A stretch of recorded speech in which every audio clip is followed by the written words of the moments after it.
Halo sobat pecinta film, kembali lagi di channel Leskrim Motion Review. Video kali ini saya akan membahas sebuah film horor Indonesia yang sedang tayang di bioskop, yaitu film Pengabdi Setan 2. Dimana film ini tentu saja merupakan film lanjutan dari film fenomenal Pengabdi Setan tahun 2017. Di akhir film tersebut, Rini dan adik-adiknya kehilangan sosok ibu sekaligus adik bungsunya yang bernama Ian, akibat peristiwa mengerikan yang menimpa keluarga mereka di rumahnya di desa. Lalu seperti apa kelanjutannya? Berikut cerita lengkapnya.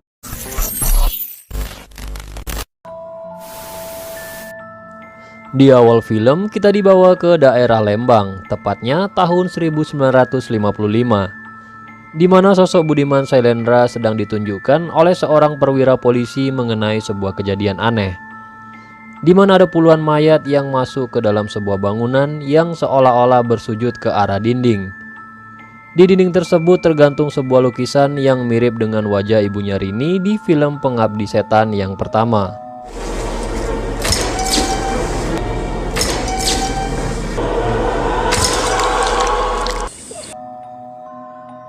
Setelah itu scene berpindah ke tahun 1984, yaitu 3 tahun setelah kejadian Pengabdi Setan yang pertama. Di sini diperlihatkan Rini yang sedang berbincang dengan direktur sebuah perusahaan. Sang direktur menyarankan Rini untuk melanjutkan kuliahnya yang dulu ia tinggalkan, karena ia membantu mengurus adik-adiknya. Di sini Rini masih berat untuk melanjutkan kuliahnya, karena kuliahnya berada di luar kota dan ia tidak mau meninggalkan adik-adiknya. Walaupun kuliahnya Rini gratis karena ia mendapatkan beasiswa. Sang direktur pun memberi kesempatan untuk Rini sampai besok untuk berpikir.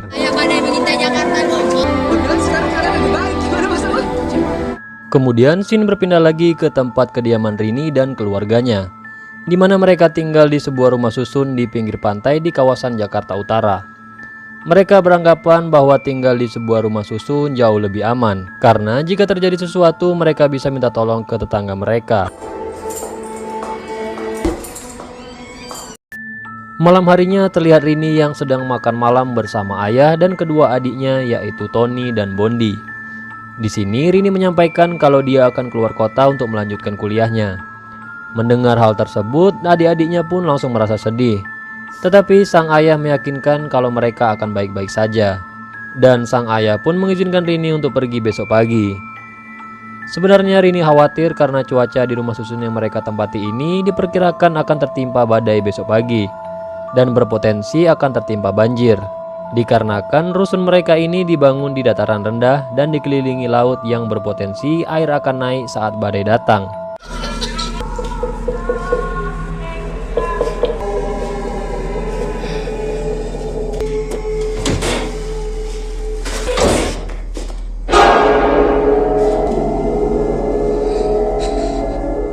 Keesokan harinya ada kejadian yang sangat mengerikan terjadi, di mana di tengah kepadatan kegiatan warga rusun yang akan beraktivitas. Di sini mereka semua hanya mengandalkan satu lift di rusun tersebut. Kejadian mengerikan tersebut terjadi ketika rombongan orang yang masuk ke dalam lift tua itu, di mana lift tersebut tiba-tiba saja macet di tengah jalan. Lalu seseorang di dalam lift pun mencoba untuk membuka pintu lift tersebut untuk mencoba menyelamatkan diri. Kemudian ada yang berhasil keluar, yaitu Wisnu, dikarenakan badannya yang kecil. Namun sayangnya hanya Wisnulah yang berhasil selamat keluar dari lift tersebut. Sang ibu pun harus terhimpit bersama orang-orang yang ada di dalam lift itu, termasuk ayahnya Rini. Dan tidak lama setelah itu akhirnya lift pun terjatuh.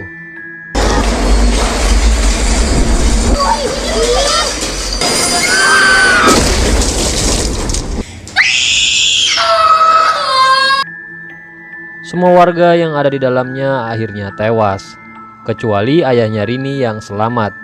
Dan entah bagaimana kejadiannya tidak dijelaskan secara rinci.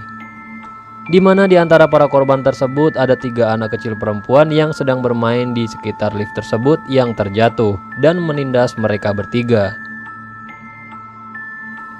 Setelah kejadian mengerikan itu, para jenazah sang korban berhasil dievakuasi ke unit mereka masing-masing sebelum dikuburkan. Seluruh jenazah ini belum bisa dikuburkan karena cuaca di luar rusun sedang tidak kondusif. Sepertinya perkiraan badai itu akan terjadi. Scene pun berpindah di mana terlihat seorang gadis yang tinggal sendirian di rumah susun tersebut. Gadis itu bernama Tari. Anaknya kerap berpenampilan seksi sehingga mengundang para cowok sekitar untuk menggodanya. Dan salah satunya yang ikut tergoda adalah Tony, adiknya Rini. Di mana terlihat si Tony yang terus mencoba mendekati Rini. Sampai akhirnya si Tari pun memanfaatkan Tony untuk memperbaiki radionya yang rusak pada saat itu.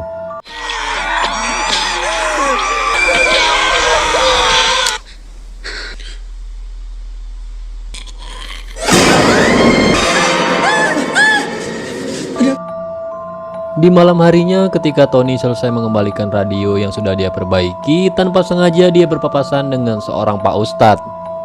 Di mana Ustadz tersebut ternyata sedang berkeliling di setiap unit rusun para korban yang tentunya sudah di dalam rumahnya menjadi mayat dan dikafani. Sang Ustadz tersebut pun mengajak Tony untuk menemaninya. Namun Tony seketika menolak dengan halus karena merasa takut. Tapi si Ustadz ini meyakinkan Tony kalau takut itu hanya kepada Allah Subhanahu wa Ta'ala dan tidak ada yang harus ditakuti. Dengan gemetaran akhirnya Tony pun ikut.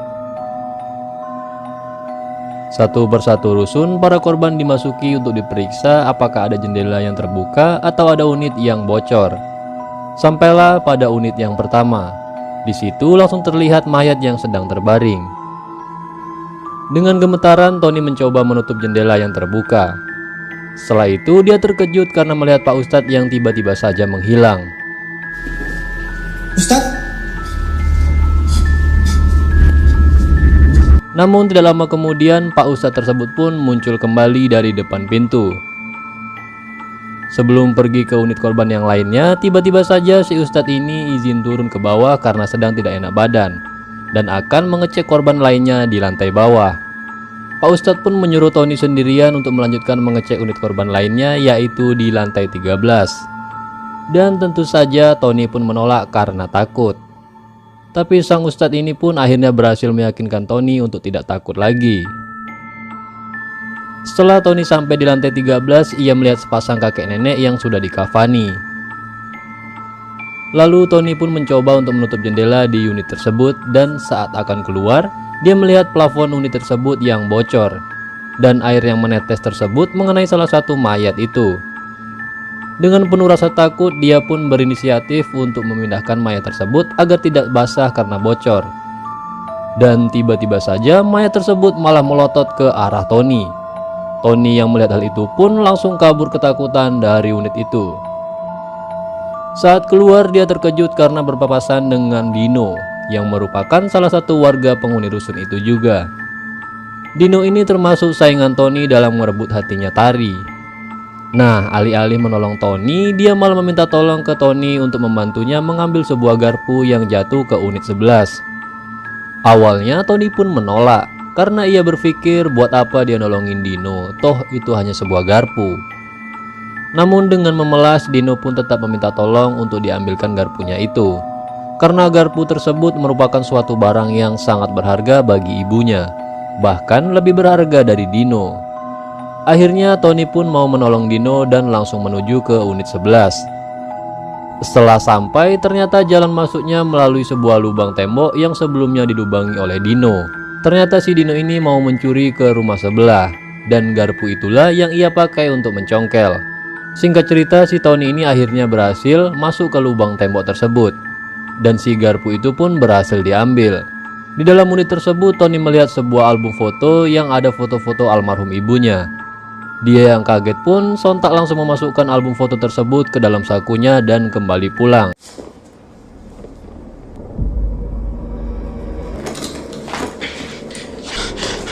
Tolong belum masuk. Tolong. Scene pun kemudian berpindah kembali ke Rini, di mana terlihat Rini yang penasaran dengan apa kerja ayahnya selama ini. Dia juga sangat penasaran dengan isi koper yang selalu dibawa ayahnya kemanapun dia pergi. Dan setiap sampai di rumah, koper tersebut langsung disimpan di dalam laci dan langsung dikunci. Nah, malam ini merupakan kesempatan yang sangat tepat bagi Rini untuk mengambil koper tersebut dan membukanya. Setelah berhasil membuka koper tersebut, betapa terkejutnya Rini saat mengetahui jika isi koper tersebut adalah puluhan jari orang.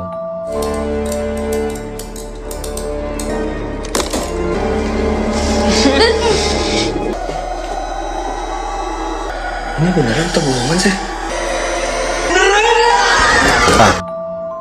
Melihat hal tersebut, mereka semua pun langsung lari terbirit-birit. Tapi Rini tidak jadi kabur karena dia mau mencari adiknya yang satu lagi, yaitu Bondi. Saat itu dia ditemani oleh Tony dan juga Wisnu, sedangkan Tari dan Dino langsung kabur duluan ke bawah. Di lain sisi, Bondi dan kedua temannya sedang penasaran dengan sebuah gambar tentang rusun tersebut, di mana di rusun tersebut terlihat seolah-olah ada lantai lagi di atas lantai 14. Tetapi mereka tidak pernah menemukan tangga untuk naik ke lantai tersebut. Kemudian mereka bertiga pun menyisiri seluruh pelosok lantai dan tetap saja tidak menemukan tangga. Di salah satu unit, Bondi melihat ada seseorang yang sedang duduk di kursi. Dan pas melihat secara dekat, ternyata orang tersebut adalah adik bungsunya yang dulu hilang di bawah arwah di dalam film Pengabdi Setan pertama. Melihat adiknya yang masih hidup, Bondi dan kedua temannya pun langsung lari keluar. Di luar dia bertemu dengan Rini yang sedang mencarinya. Ketika mendengar kalau Ian masih hidup, Rini pun langsung masuk ke dalam unit itu dan membawa Ian keluar. Karena bagaimanapun dia juga adiknya. Saat mereka semua ingin pergi dari rusun tersebut, tiba-tiba saja mereka dihadang oleh ayahnya Rini. Di sini sang ayah mencoba menjelaskan semuanya, tapi Rini dan rombongan lainnya sudah tidak mau mendengar penjelasan dari sang ayahnya lagi. Mereka menganggap jika ayahnya ini adalah pembohong dan sakit jiwa. Ketika sedang berbicara, sang ayah pun melihat ada Ian di rombongan itu. Dia pun langsung mencoba menghajar Ian, namun langsung dicegah oleh Rini. Dan tidak lama kemudian Rini tiba-tiba saja jatuh pingsan.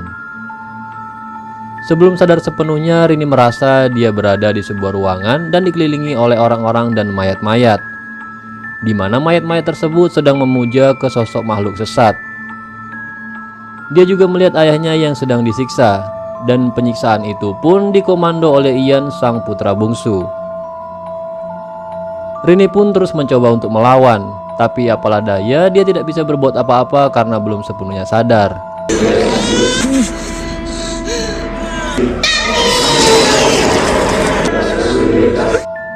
Di dalam kekacauan itu, sang penyelamat pun datang. Dia adalah Budiman Sailendra, sang paranormal. Budiman pun melempar semacam bola-bola kecil ke arah para dedemit menggunakan alat mistisnya untuk menghajar para makhluk tersebut.